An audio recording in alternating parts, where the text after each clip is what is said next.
2 మంత్స్లో మనకి 40 trading sessions ఉంటాయి. 40లో మనకి 18 ట్రేడింగ్ సిగ్నల్స్ వచ్చాయి. అంటే 2 డేస్కి ఒకసారి మినిమం ఆన్ అన్ యావరేజ్ మనకి ట్రేడింగ్ సిగ్నల్స్ వస్తున్నాయి. మనం ఇప్పుడు ఓల్డ్ రిజల్ట్స్ అబ్జర్వ్ చేసాం కదా, దాదాపుగా 18 టైమ్స్ సిగ్నల్స్ వస్తే 17 టైమ్స్ సక్సెస్ అయింది, ఓన్లీ 1 టైం మాత్రమే ఫెయిల్ అయింది. కాబట్టి ఇది చాలా సక్సెస్ఫుల్ స్ట్రాటజీగా మనం తీసుకోవచ్చు. అండ్ ఇలాంటి ప్రైస్ యాక్షన్ ప్యాటర్న్స్ మార్కెట్లో ఎమోషన్స్ బేస్డ్గా వర్కౌట్ అవుతూ ఉంటాయి. కాబట్టి మనకి ప్రెజెంట్, పాస్ట్, ఫ్యూచర్ ఎప్పుడైనా సరే వర్కౌట్ అవుతూనే ఉంటాయి ఇవి. Hi everyone, welcome to Telugu stock channel. మీరు బ్యాంక్ నిఫ్టీలో ఇంట్రాడే ట్రేడింగ్ చేస్తున్నారా? అయితే ఈ 2 ప్రైస్ యాక్షన్ ప్యాటర్న్స్ బ్యాంక్ నిఫ్టీలో వచ్చే రివర్సల్స్ని అండ్ అలాగే పెద్ద ట్రేడింగ్ సిగ్నల్స్ని రెండింటిని కూడా ఐడెంటిఫై చేస్తూ ఉన్నాయి. ఈ 2022లో మార్కెట్ చాలా వాలటైల్గా ఉంది. అయినా కూడా ఈ 2 ప్రైస్ యాక్షన్ ప్యాటర్న్స్ చాలా బాగా వర్కౌట్ అవుతున్నాయి.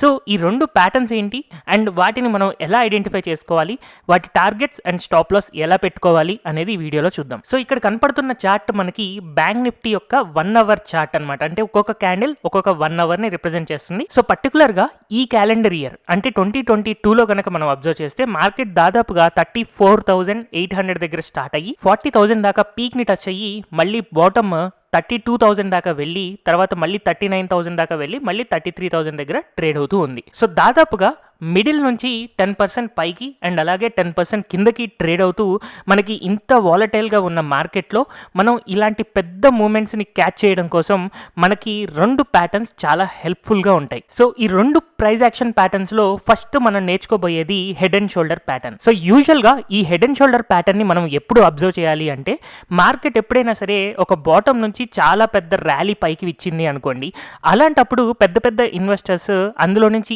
ఎగ్జిట్ అవ్వడం కోసం ఫస్ట్ ఒక షోల్డర్ ఫార్మేషన్ చేస్తారు, తర్వాత ఒక హెడ్ ఫార్మేషన్ వస్తుంది, తర్వాత మళ్ళీ ఇంకొక షోల్డర్ ఫార్మేషన్ వస్తుంది. సో ఇలా ఎప్పుడైతే ఒక లెఫ్ట్ షోల్డర్, తర్వాత హెడ్ అండ్ అలాగే రైట్ షోల్డర్ ఫామ్ అవుతుందో, అలాంటప్పుడు ఈ left shoulder and right shoulder join అయ్యే పాయింట్స్ని మనం జాయిన్ చేసుకుని ఒక లైన్ లాగా డ్రా చేసుకుంటే అది మనకి నెక్ లైన్ అవుతుంది.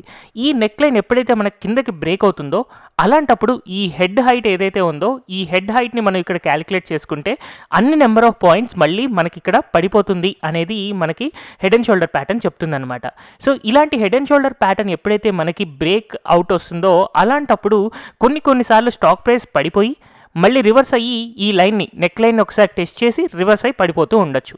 అండ్ కొన్నిసార్లు యూజువల్గా ఏం జరుగుతుంది అంటే, ఇక్కడ ఈ చార్ట్లో మనం చూస్తున్నట్టు ఫస్ట్ ఒక లెఫ్ట్ షోల్డర్ ఫామ్ అయింది, తర్వాత హెడ్ ఫామ్ అయింది, తర్వాత రైట్ షోల్డర్ చాలా చిన్నగా ఫామ్ అయ్యి బ్రేక్ అయిన తర్వాత ఇక్కడ ఇందాక ముందు చార్ట్ లాగా రివర్స్ అయ్యి దీన్ని టెస్ట్ చేసి కిందకి వెళ్ళలేదు, డైరెక్ట్గా మనకి ఎక్కడైతే బ్రేక్అవుట్ ఇచ్చిందో అక్కడ నుంచే చాలా షార్ప్గా కిందకి వెళ్ళిపోయింది. అయితే మనకి ఇలాంటి head and shoulder pattern form అయినప్పుడు టార్గెట్ అయితే చాలా ఈజీగా రీచ్ అవుతుంది. కాకపోతే కొన్నిసార్లు రివర్స్ అయ్యి టెస్ట్ చేసి వెనక్కి వెళ్తుంది అండ్ కొన్నిసార్లు డైరెక్ట్గా టార్గెట్ని హిట్ అయిపోతుంది. అండ్ దీనికి మనం స్టాప్ లాస్ ఒకవేళ పెట్టుకోవాలి అని అనుకుంటే, ఇక్కడున్న రైట్ షోల్డర్ ఏదైతే ఉందో రైట్ షోల్డర్కి టచ్ అయితే మనం స్టాప్ లాస్ హిట్ అవుతుంది అని చెప్పి ఎగ్జిట్ అవ్వచ్చు. అండ్ అలాగే మనం సెకండ్ ప్రైస్ యాక్షన్ ప్యాటర్న్ గురించి డిస్కస్ చేసుకుంటే inverse head and shoulder pattern. So ఈ inverse head and shoulder pattern మనం ఎప్పుడు యూస్ చేస్తామంటే, ఎప్పుడైతే ఒక పర్టికులర్ చార్ట్ చాలా ఫాస్ట్గా పడిపోయిన తర్వాత ఇలాగా మనకు ఒక లెఫ్ట్ షోల్డర్ ఫామ్ అవుతుంది, తర్వాత ఒక పెద్ద హెడ్ ఈ లెఫ్ట్ షోల్డర్ని దాటి కిందకు వచ్చి ఒక హెడ్ ఫామ్ అవుతుంది, తర్వాత మళ్ళీ ఇలా ఒక రైట్ షోల్డర్ ఫామ్ అయ్యి దీనిపైన బ్రేక్అవుట్ ఇచ్చినప్పుడు ఈ హెడ్ హైట్ ఎంతైతే ఉందో ఆ హెడ్ హైట్ అన్ని పాయింట్స్ మళ్ళీ ఫ్యూచర్లో పెరుగుతుంది అనేది మన టార్గెట్ ఉంటుంది. అండ్ ఈ రైట్ షోల్డర్ ఏదైతే ఉందో ఇది మన స్టాప్ లాస్ ఉంటుంది అనమాట. అయితే కొన్నిసార్లు ఇలా డైరెక్ట్గా పైకి వెళ్ళిపోవచ్చు అండ్ కొన్నిసార్లు మనం కనుక అబ్జర్వ్ చేస్తే స్టాక్ ప్రైజెస్ పడిపోయి ఇలా inverse head and shoulder shape form అయిన తర్వాత పైకి వెళ్ళి మళ్ళీ ఒకసారి నెక్ లైన్ దగ్గరకు వచ్చి రీటెస్ట్ చేసి పైకి వెళ్ళచ్చు. సో మార్కెట్లో మనం 2022లో ఇంత వైడ్ ఫ్లక్చుయేషన్స్ చూసాం కదా, ఈ ఫ్లక్చుయేషన్స్ వచ్చిన ప్రతిసారి కూడా మనకి head and shoulder and inverse head and shoulder patterns form అయ్యాయి. సో ఈ అవర్లీ చార్ట్లో ఒకసారి నేను వాటిని ఐడెంటిఫై చేసి చూపిస్తాను. సో ఇక్కడ నుంచి మార్కెట్ అప్ సైడ్ ర్యాలీ మనకి ఇస్తూ ఉంది కాబట్టి స్టాక్ ప్రైజెస్ ఇక్కడ దాకా పెరిగిన తర్వాత ఇలా ఒక షోల్డర్ ఫామ్ అయింది, తర్వాత ఇక్కడ ఒక హెడ్ ఫామ్ అయింది అండ్ అలాగే ఇక్కడ ఒక షోల్డర్ ఫామ్ అయింది. సో ఇలాగా ఈ హెడ్ అండ్ షోల్డర్ ప్యాటర్న్ని మనం కొంచెం నెక్ లైన్ అనేది చాలా క్రాస్గా వస్తుందన్నమాట. సో ఈ నెక్ లైన్ ఎప్పుడైతే బ్రేక్ అయిందో అలాంటప్పుడు ఈ హెడ్ హైట్ని కనుక నేను క్యాలిక్యులేట్ చేసుకుంటే అన్ని పాయింట్స్ మళ్ళీ మనకి కిందకు వెళ్తుంది అండ్ టార్గెట్ కనపడుతుంది. సో హవర్లీ చార్ట్లో మనకి ఫస్ట్ టార్గెట్ హిట్ అయింది. అలాగే ఇక్కడ మార్కెట్ ఎప్పుడైతే పడిపోతుందో అలాంటప్పుడు inverse head and shoulder form అవ్వడానికి పాసిబిలిటీ ఉంటుంది కదా. సో ఇలాగా ఒక షోల్డర్ ఫామ్ అయింది మనకి ఫస్ట్, తర్వాత ఇలా ఒక హెడ్ ఫామ్ అయింది అండ్ నెక్స్ట్ మళ్ళీ ఇక్కడ ఒక షోల్డర్ ఫామ్ అయ్యి నెక్ లైన్ అనేది బ్రేక్ అయింది. సో ఈ నెక్ లైన్ని నేను కరెక్ట్గా ఐడెంటిఫై చేసి ఎక్స్టెండ్ చేసుకోవాలి. సో ఈ నెక్ లైన్ ఎక్స్టెండ్ చేసుకుంటే బ్రేక్ అయిన తర్వాత ఇక్కడ చూడండి 2 సార్లు రీటెస్ట్ చేసింది.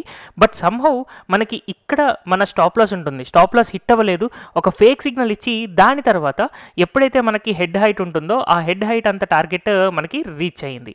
సో ఎగ్జాక్ట్గా మళ్ళీ హెడ్ హైట్ రీచ్ అయిన తర్వాత మళ్ళీ రివర్స్ అయి పడుతూ ఉందన్నమాట. సో ఇక్కడ మనకి inverse head and shoulder pattern workout అయింది. అండ్ అలాగే 2022 స్టార్టింగ్లో మార్కెట్ ఒక అప్సైడ్ ర్యాలీలో వెళ్తుంది. సో ఇలాంటి అప్సైడ్ ర్యాలీ ఎండ్ అవ్వాలి అని అంటే అక్కడ మనకి యూజువల్గా head and shoulder pattern form అవుతుందన్నమాట.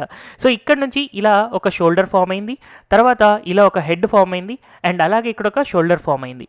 అండ్ ఇలాగా head and shoulder pattern form అయిన తర్వాత మనకి ఈ ప్లేస్లో మనకి బ్రేక్అవుట్ వచ్చింది కాబట్టి ఇక్కడ నుంచి మనం ఒక డౌన్ సైడ్ ర్యాలీ ఎక్స్పెక్ట్ చేసుకుంటాము. అండ్ ఈ డౌన్ సైడ్ ర్యాలీ యొక్క టార్గెట్ యూజువల్గా నెక్ లైన్ నుంచి హెడ్ హైట్ దాకా మనం క్యాలిక్యులేట్ చేసుకుని దాన్ని మనం మళ్ళీ నెక్ లైన్ నుంచి కనుక కిందకి పెట్టుకుంటే మన టార్గెట్ అనేది ఇక్కడ ఉంది. సో క్లియర్గా మనకి ప్రతిసారి head and shoulder pattern hourly చార్ట్లో వచ్చినప్పుడు ఈ ఇయర్లో 4 సార్లు వస్తే 4 సార్లు కరెక్ట్గా వర్కౌట్ అయింది. అయితే దీన్ని హవర్లీ చార్ట్లోనే కాకుండా మనం 5 మినిట్ చార్ట్లో కూడా అబ్జర్వ్ చేయొచ్చు. 5 మినిట్ చార్ట్లో ఇంకా ఎక్కువ number of head and shoulders patterns form అవుతున్నాయి అనమాట. సో నేను అందుకని ఒకసారి 5 మినిట్ చార్ట్ ఓపెన్ చేస్తున్నాను. సో ఇప్పుడు బ్యాంక్ నిఫ్టీ యొక్క 5 మినిట్ చార్ట్ నేను ఓపెన్ చేశాను కదా, దీంట్లో హెడ్ అండ్ షోల్డర్ ప్యాటర్న్ని, ఇన్వర్స్ హెడ్ అండ్ షోల్డర్ ప్యాటర్న్ని లాస్ట్ 1 మంత్లో ఎన్నిసార్లు ఫామ్ అయింది అండ్ ఎన్నిసార్లు సక్సెస్ అయింది, ఫెయిల్ అయింది అనేది మీకు ఇక్కడ చూపించబోతున్నాను. So inverse head and shoulder pattern ఎప్పుడు ఫామ్ అవుతుంది? ఎప్పుడైతే మార్కెట్లో మనకు ఒక షార్ప్ ఫాల్ వస్తుందో, అలాంటి ఫాల్ వచ్చిన తర్వాత ఇన్వర్స్ హెడ్ అండ్ షోల్డర్ యొక్క బ్రేక్అవుట్ వస్తే అలాంటప్పుడు మనకి టార్గెట్ రీచ్ అవుతుంది అంటాం. యాక్చువల్గా ఇక్కడ బ్రేక్అవుట్ రావడమే కాదు, డైరెక్ట్గా టార్గెట్ కూడా రీచ్ అయిపోయింది ఇక్కడ. సో ఇది మనం జనరల్గా ఒక ట్రేడ్ సిగ్నల్గా తీసుకోలేము, బట్ యాక్చువల్గా ఇక్కడ inverse head and shoulder workout అయింది అని మనం అర్థం చేసుకోవచ్చు. తర్వాత 17th మే రోజున కనుక మనం అబ్జర్వ్ చేస్తే head and shoulder pattern form అయింది. మార్కెట్లో ఎప్పుడైతే ఒక బిగ్ ర్యాలీ పైకి వస్తుందో అలాంటప్పుడు head and shoulder pattern form అవుతుంది. సో ఇలా ఒక shoulder, head and shoulder form అయ్యి ఇక్కడ బ్రేక్అవుట్ వచ్చింది. బ్రేక్అవుట్ ఇచ్చిన తర్వాత నెక్స్ట్ డే గ్యాప్ డౌనే మనకి టార్గెట్ హిట్ అయిపోయింది అనమాట. తర్వాత అలాగే మనకి ఇక్కడ స్టాక్ ప్రైజెస్ పడిపోతున్నప్పుడు inverse head and shoulder breakout వచ్చి టార్గెట్ జస్ట్ని హిట్ అయిపోయి తర్వాత రివర్స్ అయింది. సో ఇలాగ నేను చార్ట్ ముందుకు వెళ్తూ చూడండి, ఇక్కడ అప్ సైడ్ ర్యాలీలో హెడ్ అండ్ షోల్డర్ ప్యాటర్న్ వచ్చి బ్రేక్అవుట్ అయిన తర్వాత వెళ్ళి ఒకసారి నెక్ లైన్ని రీటెస్ట్ చేసి తర్వాత కిందకి వెళ్ళింది. నెక్స్ట్ అలాగే ఇక్కడ కనుక మనం అబ్జర్వ్ చేస్తే ఇలా ఎప్పుడైతే హెడ్ అండ్ షోల్డర్ ప్యాటర్న్ వచ్చిందో షార్ప్గా పడిపోయింది. నెక్స్ట్ ఇక్కడ ఒకసారి మార్కెట్ పడిపోతున్నప్పుడు inverse head and shoulder pattern వచ్చి చాలా స్లోగా మనకి టార్గెట్ అనేది వెళ్ళి హిట్ అయింది. తర్వాత అంతకుముందు ఒకసారి మనం అబ్జర్వ్ చేస్తే మార్కెట్ పైకి వెళ్తుంది, ఇక్కడ head and shoulder pattern form అయ్యి ఎప్పుడైతే బ్రేక్అవుట్ వచ్చిందో అలాంటప్పుడు చాలా షార్ప్గా పడిపోయింది. నెక్స్ట్ ఇక్కడ ఒకసారి మనం అబ్జర్వ్ చేస్తే మార్కెట్ పడుతుంది, inverse head and shoulder pattern వచ్చింది, బట్ ఇమీడియట్గా పైకి వెళ్ళిపోలేదు. ఆల్మోస్ట్ స్టాప్ లాస్ దాకా వచ్చింది, బట్ స్టాప్ లాస్ హిట్ అవ్వలేదు. హిట్ అవ్వకుండా వెళ్ళి టార్గెట్ని హిట్ అయింది. ఇది మనకి inverse head and shoulder pattern. And అలాగే ఒకసారి ఇక్కడ అప్ సైడ్ ర్యాలీలో head and shoulder pattern breakout వచ్చిన తర్వాత కొంత టైం తీసుకుంది, బట్ ఆ రోజే ఏదో ఒక టైంలో వెళ్ళి టార్గెట్ని హిట్ అయిపోయింది. Next inverse head and shoulder pattern మనకి టార్గెట్ హిట్ అయింది, head and shoulder pattern target hit అయింది, and next inverse head and shoulder pattern target hit అయింది. అండ్ మనకి చాలా చిన్న చిన్న హెడ్ అండ్ షోల్డర్స్ కూడా మనకి బాగా వర్కౌట్ అవుతున్నాయి. అండ్ టార్గెట్ హిట్ అవ్వడానికి 5 to 10 minutesలోనే టార్గెట్ హిట్ అయిపోతున్నాయి. అండ్ నెక్స్ట్ ఇక్కడ inverse head and shoulder pattern యొక్క టార్గెట్ హిట్ అవ్వడానికి ఫస్ట్ చాలా క్యాండిల్స్ వరకు మనకి ఇక్కడ సైడ్ వైజ్ ఉంటూ తర్వాత మళ్ళీ వెళ్ళి మనకి టార్గెట్ హిట్ అయింది. అండ్ దీనికంటే ముందు మనకి మార్కెట్ ఇక్కడ షార్ప్ డౌన్ ట్రెండ్లో ఉండి ఇన్వర్స్ హెడ్ అండ్ షోల్డర్ వచ్చి పెరగడం మనకు కనపడుతుంది. నెక్స్ట్ అలాగే నేను ప్రీవియస్గా అబ్జర్వ్ చేస్తే ఇక్కడ మనకు ఒక ఫెయిల్డ్ సిగ్నల్ ఉందన్నమాట. అంటే ఇలాగా హెడ్ అండ్ షోల్డర్ ప్యాటర్న్ వచ్చింది, నెక్ లైన్ బ్రేక్ అయ్యి కిందకి వెళ్ళింది, కానీ యాక్చువల్గా ఇక్కడ మనకి స్టాప్ లాస్ హిట్ అయిపోయింది. టార్గెట్ హిట్ అవ్వలేదు, స్టాప్ లాస్ హిట్ అయింది. సో ఇప్పటిదాకా మనం అబ్జర్వ్ చేసిన ట్రేడ్స్లో ఒక్క హెడ్ అండ్ షోల్డర్ ప్యాటర్న్ లేదా inverse head and shoulder pattern మనకి స్టాప్ లాస్ హిట్ అయింది, అదే ఇది. అండ్ అలాగే నేను అంతకుముందు చార్ట్స్ కనుక అబ్జర్వ్ చేస్తే ఇక్కడ షార్ప్ ఫాల్ తర్వాత inverse head and shoulder breakout వచ్చి తర్వాత షార్ప్గా పైకి వెళ్ళిపోయింది. సో ఇవన్నీ మనకి 5 minute క్యాండిల్లో ఫామ్ అయిన head and shoulder and inverse head and shoulder ప్యాటర్న్సే. అండ్ మార్కెట్ రైజ్ తర్వాత ఇలా ఒక head and shoulder pattern breakout వచ్చింది, మనకి స్టాప్ లాస్ టెస్ట్ చేసింది, బట్ స్టాప్ లాస్ దాకా వెళ్ళలేదు. అండ్ మనకి ఇక్కడ క్లియర్గా టార్గెట్ హిట్ అయిపోయింది. And next inverse head and shoulder pattern direct ఓపెనింగే పైన ఇచ్చింది అండ్ టార్గెట్ హిట్ అయింది. సో ఇలాగా మనకి మల్టిపుల్ టైమ్స్ ఇక్కడ దాకా నేను అబ్జర్వ్ చేసింది 15th March వరకు. సో ఇది పాస్ట్ 2 monthsలో అనమాట. సో ఈ పాస్ట్ 2 monthsలో దాదాపుగా ఎన్ని సిగ్నల్స్ ఫామ్ అయ్యాయి అని చెప్పి నేను ఒకసారి జూమ్ చేసి కౌంట్ చేసుకుంటున్నాను. సో ఇది March 15th నుంచి 17th May వరకు 1 2 3 4 5 6 7 8 9 10 11 12 and 13 14 15, 16, 17, 18 సిగ్నల్స్ ఫామ్ అయ్యాయి. అందులో ఒక్కటే మనకి స్టాప్ లాస్ హిట్ అయింది ఇక్కడున్న ట్రేడ్. అండ్ 17 టైమ్స్ మనం సక్సెస్ అవుతున్నాము. అండ్ జనరల్గా ఈ 2 మంత్స్లో మనకి 40 ట్రేడింగ్ సెషన్స్ ఉంటాయి. 40లో మనకి 18 ట్రేడింగ్ సిగ్నల్స్ వచ్చాయి. అంటే 2 డేస్కి ఒకసారి మినిమం ఆన్ అన్ యావరేజ్ మనకి ట్రేడింగ్ సిగ్నల్స్ వస్తున్నాయి ఈ head and shoulder and inverse head and shoulder pattern వల్ల. అండ్ మార్కెట్లో ఇంత హెవీ వాలటిలిటీ ఉంది కాబట్టి మనకి హెడ్ అండ్ షోల్డర్ ప్యాటర్న్ యొక్క వర్కింగ్ నేచర్ కూడా చాలా పర్ఫెక్ట్గా వర్కౌట్ అవుతూ ఉంది. ఈజీగా టార్గెట్స్ హిట్ అవుతూ ఉన్నాయి. అప్పుడప్పుడు మనకి స్టాప్ లాస్ హిట్ అవ్వచ్చు. బట్ ఈ head and shoulder pattern and inverse head and shoulder ప్యాటర్న్ని మీకు ఐడెంటిఫై చేయడం వస్తే బ్యాంక్ నిఫ్టీలో 2 రోజులకు ఒకసారి మీరు చాలా మంచి ప్రాఫిటబుల్ ట్రేడ్ని తీసుకోగలుగుతారు. సో అందుకనే ఒకసారి హెడ్ అండ్ షోల్డర్ ప్యాటర్న్ ఎలా ఫామ్ అవుతుంది చూడండి. మార్కెట్లో ఎప్పుడైతే మనకు ఒక అప్ సైడ్ ర్యాలీ వస్తుందో అలాంటప్పుడు ఒక shoulder head and shoulder form అయ్యి కిందకి బ్రేక్అవుట్ అవుతుంది. ఆ బ్రేక్అవుట్ అయినప్పుడు కొన్నిసార్లు మనకి టైం పట్టచ్చు మన టార్గెట్ రీచ్ అవ్వడానికి. బట్ పేషెంట్గా వెయిట్ చేయాలి. ఎయిదర్ మనకి స్టాప్ లాస్ కానీ లేకపోతే టార్గెట్ కానీ హిట్ అయ్యేంత వరకు. అండ్ సిమిలర్గా మనం ఇన్వర్స్ హెడ్ అండ్ షోల్డర్ జనరల్గా ఎప్పుడైనా బ్యాంక్ నిఫ్టీ కనుక బాగా పడిపోయింది అని అనుకోండి, రివర్స్ అవ్వడం కోసం inverse head and shoulder pattern వస్తుంది.